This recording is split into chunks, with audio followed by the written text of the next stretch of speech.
Welcome to the first video of this mini-series about unit testing in Python. In this video, you're going to learn how to use the unit test module to create and run tests. So first of all, even though I'm going to demonstrate how to use test-driven development, aka TDD, all the things that you learn here can be used also if you need to create tests after you've written the code. You just need to do things backwards. Okay. When doing test-driven development, you write the tests before you actually write the logic for your program. It's not something that you need to use all the time. I actually sometimes write tests afterwards, or maybe if the program is really simple, I don't write them at all. Okay. So let's use a simple example to explain TDD workflow in simple words. Okay. So let's say that you ask the user for their name and you want to create a greeting message where you capitalize the name. Okay, if you were to do that with TDD, you will follow basically 3 steps.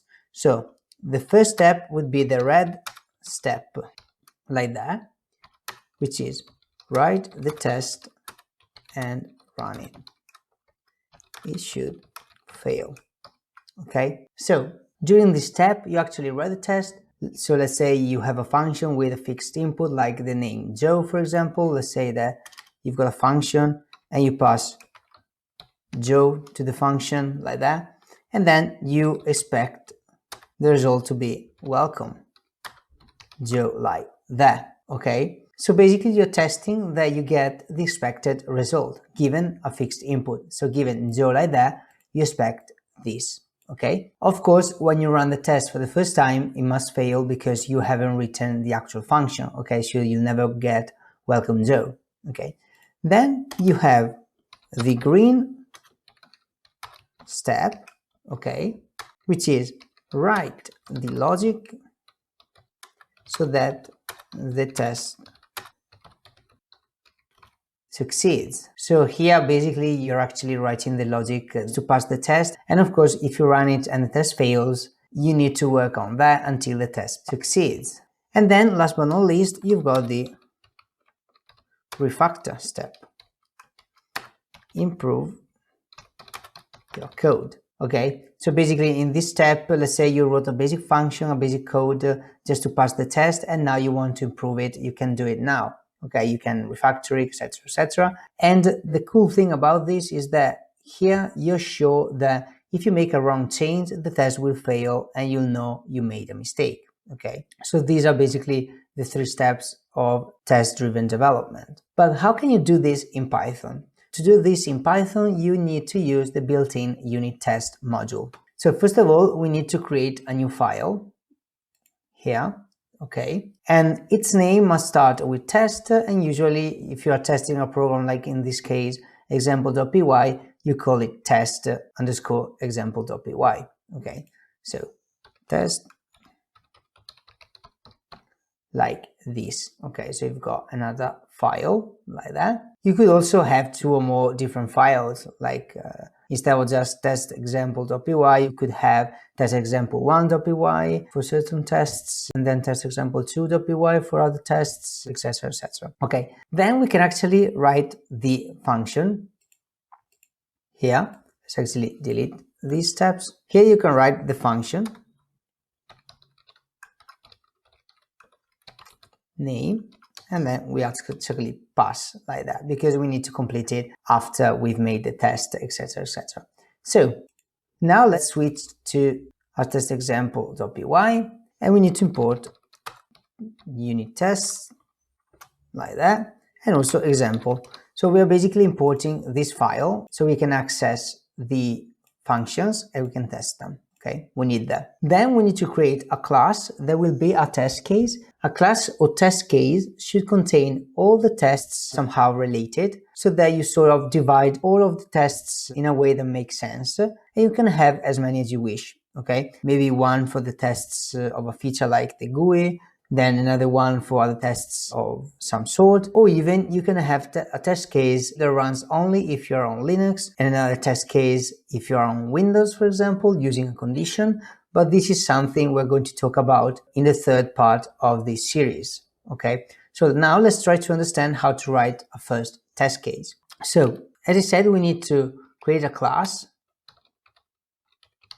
okay? And this class needs to be a subclass of the unittest.testCase class, okay? So that we can actually use all the assert methods, and you see what they are in a minute. Then, as you can see, I've called the test example because I'm just going to have one test case with all the tests for my example.py file, but you could name it as you wish. You just need to start with test and then a descriptive name that describes what the tests in it are about. Maybe you could have two of them, one called test example GUI, test example process, or whatever, okay? Then here we need to define the methods, and these are called test methods, okay? Which are basically our individual tests, and they must start with test underscore in order to be run. If you don't write test, unit test won't execute them, okay? And then you can write the name of the original function. So if the name of the original function is greet person, like that, you can copy and call it like test, like that, okay? Then we need to write the self parameter here, and then we can actually call the function. So greeting message example.greet person, and then a fixed input, okay? So basically here we are getting the result from a function given this fixed input, and then we can check if what we get is actually what we expect. So self.assert equal, like that, greeting message, and here what we are expecting, okay? So this is going to test if what we get from this function given this fixed input Joe is equal to this expected result. So we are expecting this. If everything works as expected, we need to get this result like here, okay? If you don't get the same result, this would raise an assertion error and the test would fail. Okay. By the way, here I'm using assert equal, but there are also a lot of other methods, assert methods. And if you are on VS Code, you can start typing something like self.assert, and then you can go up and down with the arrows, and you can see a description here. Okay. So you've got loads of them. You're actually going to use assert equal a lot. If you are not on Visual Studio Code and you cannot do something like that, then have a look in the docs because you've got everything you need then. Okay. Then here we are just testing this, but we can test other messages, okay? Because in the test, we've just written the Joe like that here, and this has already an uppercase J, okay? But what if we have a lowercase j? We need to check that a function actually capitalizes the name, okay? So we can do something like self.assert equal. Then we can call the function directly in here instead of doing two steps like that. So greet person, and then in this case Joe like that, and we still expect welcome Joe like that. Okay, so now here we are testing Joe is already like that with the uppercase J, we're expecting this, but here if we have a lowercase j, we want the function to actually capitalize the name and make it uppercase, okay, the J. So basically here we need to write all the combinations that could lead to different behaviors so that you show that whatever the input, you get the right output. Okay, now we can actually run the test, and it's definitely going to fail because we haven't written anything in the greet person function. So we just pass, okay? So let's save it, and to run the test, we need to do something like Python m module unit test, and then the name of our test like that. If we run that, we get, as you can see, an F up here, which means failed. Okay, as you can see, failures 1, and then here assertion error because we get a different result. Perfect. Basically, F, you get an F for each failed test. So here you've got just one test, which is this one. The whole thing here is one test. So you've got one test failed. If you get a dot, it means that the test actually succeeded. And if you get an E, the E stands for error, and you get it when you get an exception other than assertion error during the test. Okay, so let's say in here you had like something wrong with the index or whatever, and you get index error, then here it would be E, and here index error. Okay, perfect. You can also add the view flag, which stands for verbose, and it gives you more information about the test. So you can do something like V, like that. Okay, as you can see here, instead of having just the F, you get the name of the function of the test, and then fail, and then here the same thing. So you've got a little bit more information. Okay, so now you might be wondering why I'm not calling just Python, like Python test case like that. Let's actually try that. As you can see, nothing works because you need to add something like this at the end of the file. So you need to add something like if name equals main, like that.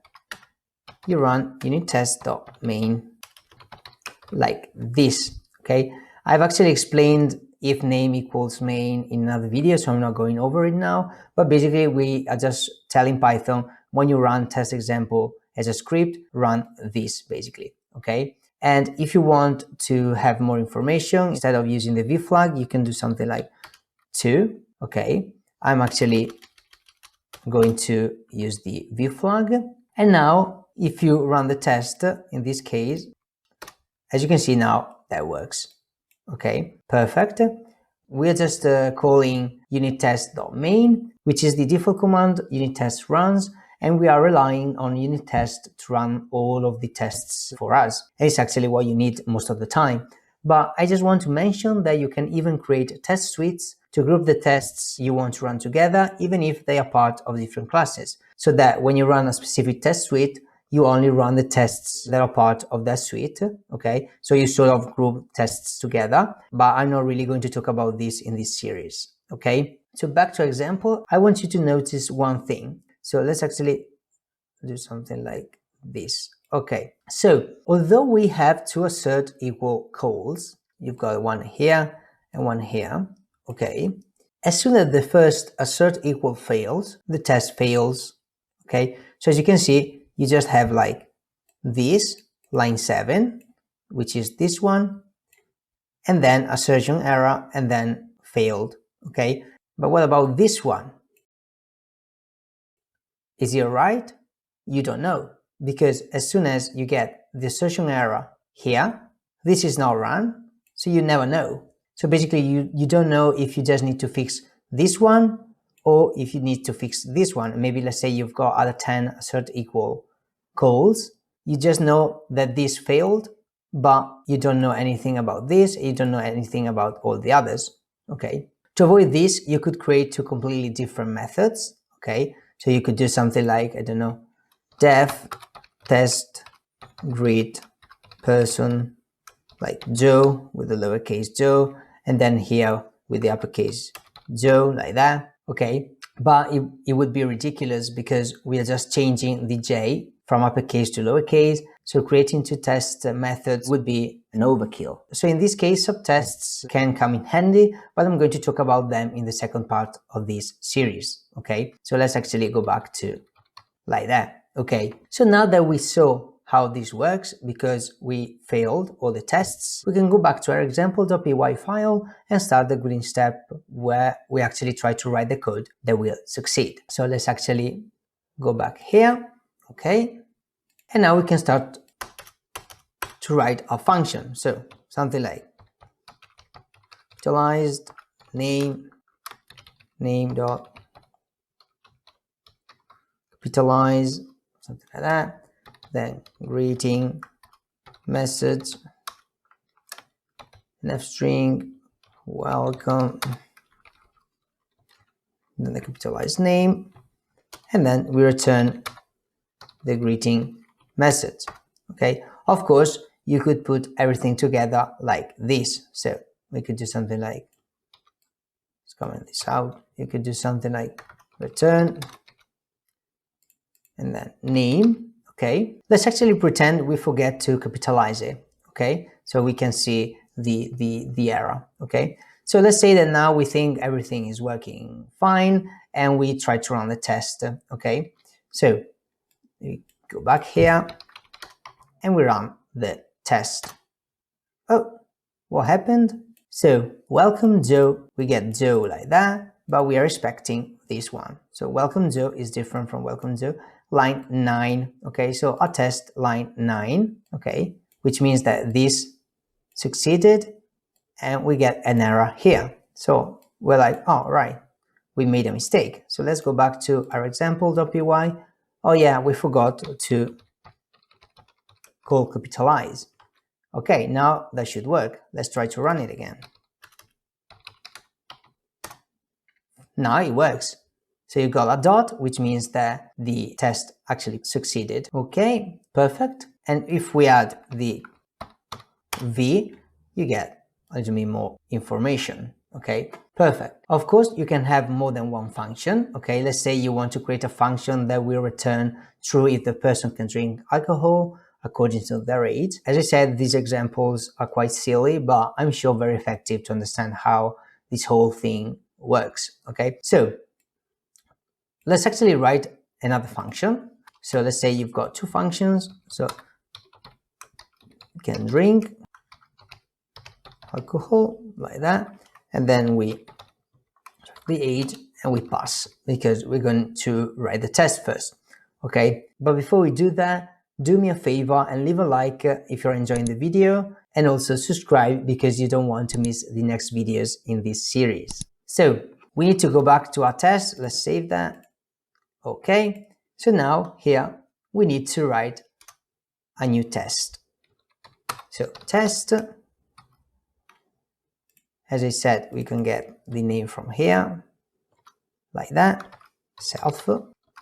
And then here you can actually write a docstring to describe the test, and it'll be written when you run the test with the v flag on. Okay, this could be useful. This is not like required, but it could be useful. So let's actually write a stupid thing like test can drink alcohol like that. You wouldn't write something like that, but just to show you. And then we can do something like self assert false. I'm using another one here.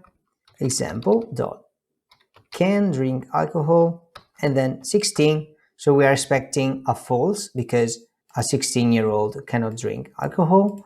And then here we are expecting true because we are going to try with a 21-year-old like that. Okay, you could have written like assert equal example can drink alcohol 16, and then the comma false, and then the comma true. Okay, you could have used this as well.